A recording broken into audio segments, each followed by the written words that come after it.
Chapter 6, The Journey from Platform 9 3/4. Harry's last month with the Dursleys wasn't fun. True, Dudley was now so scared of Harry he wouldn't stay in the same room, while Aunt Petunia and Uncle Vernon didn't shut Harry in his cupboard, force him to do anything, or shout at him. In fact, they didn't speak to him at all. Half terrified, half furious, they acted as though any chair with Harry in it were empty. Although this was an improvement in many ways, it did become a bit depressing after a while. Harry kept to his room, and with his new owl for company. He had decided to call her Hedwig, a name he had found in a history of magic. His school books were very interesting. He lay on his bed reading late into the night, Hedwig swooping in and out of the open window as she pleased. It was lucky that Aunt Petunia didn't come in to vacuum anymore, because Hedwig kept bringing back dead mice. Every night before he went to sleep, Harry ticked off another day on the piece of paper he had pinned to the wall, counting down to September 1st. On the last day of August, he thought he'd better speak to his aunt and uncle about getting to King's Cross Station the next day. So he went down to the living room where they were watching a quiz show on television. He cleared his throat to let them know he was there, and Dudley screamed and ran from the room. Uncle Vernon. Uncle Vernon grunted to show he was listening. I need to be at King's Cross tomorrow to go to Hogwarts. Uncle Vernon grunted again. Would it be all right if you gave me a lift? Grunt. Harry supposed that meant yes. Thank you. He was about to go back upstairs when Uncle Vernon actually spoke. Funny way to get to a wizard's school, the train. Magic carpets all got punctures, have they? Harry didn't say anything. Where is this school, anyway? I don't know, said Harry, realizing this for the first time. He pulled the ticket Hagrid had given him out of his pocket. I just take the train from platform 9 3/4 at 11 o'clock, he read. His aunt and uncle stared. Platform what? 9 3/4. Don't talk rubbish, said Uncle Vernon. There is no platform 9 3/4. It's on my ticket. Barking, said Uncle Vernon. Howling mad, the lot of them. You'll see, you just wait. All right, we'll take you to King's Cross. We're going up to London tomorrow anyway, or I wouldn't bother. Why are you going to London? Harry asked, trying to keep things friendly. Taking Dudley to the hospital, growled Uncle Vernon. Got to have that ruddy tail removed before he goes to Smeltings. Before we continue, King's Cross is a big train station in London, and the platforms that they're talking about is where you would stand to wait for your train. And so it's just a big brick wall kind of thing with a label that says platform 1, platform 2, platform 3, and you wait there before you get on your train. Harry woke at 5 o'clock the next morning and was too excited and nervous to go back to sleep. He got up and pulled on his jeans because he didn't want to walk into the station in his wizard's robe. He'd change on the train. He checked his Hogwarts list yet again to make sure he had everything he needed, saw that Hedwig was safely shut in her cage, and then paced the room waiting for the Dursleys to get up. 2 hours later, Harry's huge, heavy trunk had been loaded into the Dursleys' car. Aunt Petunia had talked Dudley into sitting next to Harry, and they had set off. They reached King's Cross at 10:30. Uncle Vernon dumped Harry's trunk onto a cart and wheeled it into the station for him. Harry thought this was strangely kind until Uncle Vernon stopped dead, facing the platforms with a nasty grin on his face. Well, there you are, boy. Platform 9, platform 10. Your platform should be somewhere in the middle, but they don't seem to have built it yet, have they? He was quite right, of course. There was a big plastic number 9 over one platform, and a big plastic number 10 over the one next to it. And in the middle, nothing at all. Have a good term, said Uncle Vernon with an even nastier smile. A term, by the way, is like a semester. We call them grading periods or semesters. They call them terms. He left without another word. Harry turned and saw the Dursleys driving away. All 3 of them were laughing. Harry's mouth went rather dry. What on earth was he going to do? He was starting to attract a lot of funny looks because of Hedwig. He'd have to ask someone. He stopped a passing guard, but didn't dare mention platform 9 3/4. The guard had never heard of Hogwarts, and when Harry couldn't even tell him what part of the country it was in, he started to get annoyed, as though Harry was being stupid on purpose. Getting desperate, Harry asked for the train that left at 11 o'clock, but the guard said there wasn't one. In the end, the guard strode away, muttering about time wasters. Harry was now trying hard not to panic. According to the large clock over the arrivals board, he had 10 minutes left to get on the train to Hogwarts, and he had no idea how to do it. He was stranded in the middle of a station with a trunk he could hardly lift, a pocket full of wizard money, and a large owl. Hagrid must have forgotten to tell him something you had to do, like tapping the third brick on the left to get into Diagon Alley. He wondered if he should get out his wand and start tapping the ticket inspector's stand between platforms 9 and 10. At that moment, a group of people passed just behind him, and he caught a few words of what they were saying. Packed with muggles, of course. Harry swung around.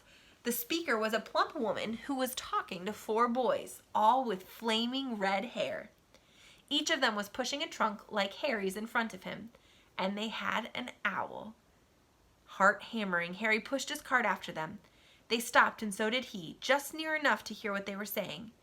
"Now, what's the platform number?" said the boy's mother. 9 3/4, piped a small girl, also red-headed, who was holding her hand. "Mom, can't I go?" "You're not old enough, Jenny. Now be quiet. All right, Percy, you go first." What looked like the oldest boy marched toward platforms 9 and 10. Harry watched, careful not to blink in case he missed it. But just as the boy reached the dividing barrier between the 2 platforms, a large crowd of tourists came swarming in front of him, and by the time the last backpack had cleared away, the boy had vanished. "Fred, you're next," the plump woman said. "I'm not Fred, I'm George," said the boy. "Honestly, woman, you call yourself our mother. Can't you tell I'm George?" "Sorry, George, dear."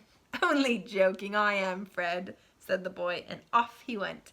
His twin called after him to hurry up, and he must have done so because a second later he had gone. But how had he done it?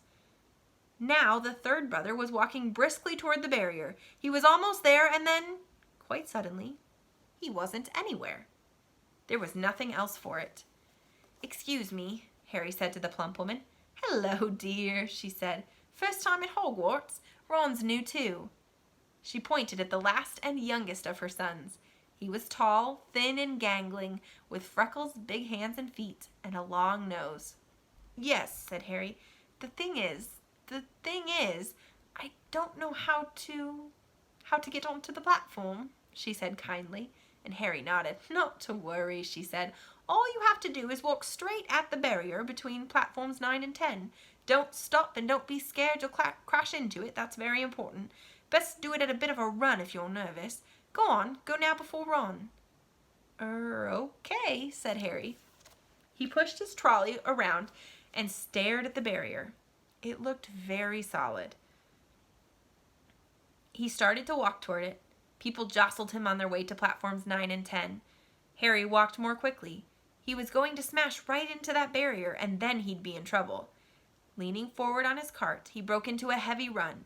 The barrier was coming nearer and nearer. He wouldn't be able to stop. The cart was out of control. He was a foot away. He closed his eyes, ready for the crash. It didn't come. He kept on running. He opened his eyes. A scarlet steam engine was waiting next to a platform packed with people. A sign overhead said Hogwarts Express, 11 o'clock. Harry looked behind him and saw a wrought iron archway where the barrier had been with the words platform 9 3/4 on it. He had done it. Smoke from the engine drifted over the heads of the chattering crowd, while cats of every color wound here and there between their legs. Owls hooted to one another in a disgruntled sort of way over the babble and the scraping of heavy trunks. The first few carriages were already packed with students, some hanging out of the window to talk to their families, some fighting over seats. Harry pushed his cart off down the platform in search of an empty seat. He passed a round-faced boy who was saying, "Gran, I've lost my toad again." "Oh, Neville," he heard the old woman sigh.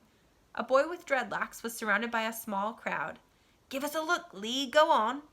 The boy lifted the lid of a box in his arms, and the people around him shrieked and yelled as something inside poked out a long, hairy leg. Harry pressed on through the crowd until he found an empty compartment near the end of the train. He put Hedwig inside first and then started to shove and heave his trunk toward the train door. He tried to lift it up the steps, but could hardly raise one, and twice he dropped it painfully on his foot. Want a hand? It was one of the red-haired twins he'd followed through the barrier.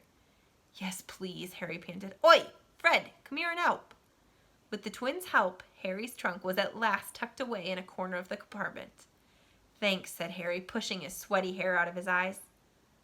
What's that? Said one of the twins suddenly, pointing at Harry's lightning scar. Blimey, said the other twin. Are you? He is, said the first twin. Aren't you? He added to Harry. What? Said Harry. Harry Potter, chorused the twins. Oh, him, said Harry. I mean, yes, I am. The two boys gawked at him, and Harry felt himself turning red. Then, to his relief, a voice came floating in through the train's open door. Fred, George, are you there? Coming, Mum. With a last look at Harry, the twins hopped off the train. Harry sat down next to the window where, half hidden, he could watch the red-haired family on the platform and hear what they were saying. Their mother had just taken out her handkerchief. Ron, you've got something on your nose. The youngest boy tried to jerk out of the way, but she grabbed him and began rubbing the end of his nose. Mom, Groff. He wriggled free. Aw, has Uncle Ronnie got something on his nose? Said one of the twins. Shut up, said Ron. Those brothers. Anybody have a brother like that? Where's Percy? Said their mother. He's coming now. The oldest boy came striding into sight. He had already changed into his billowing black Hogwarts robes, and Harry noticed a shiny red and gold badge on his chest with the letter P on it. Can't stay long, Mother, he said. I'm up front. The prefects have got 2 compartments to themselves. Oh, are you a prefect, Percy? Said one of the twins with an air of great surprise. You should have said something. We had no idea. Hang on. I think I remember him saying something about it, said the other twin. Once or twice, a minute, all summer. Oh, shut up, said Percy the prefect. How come Percy gets new robes anyway, said one of the twin. Because he's a prefect, said their mother fondly. All right, dear. Well, have a good term. Send me an owl when you get there.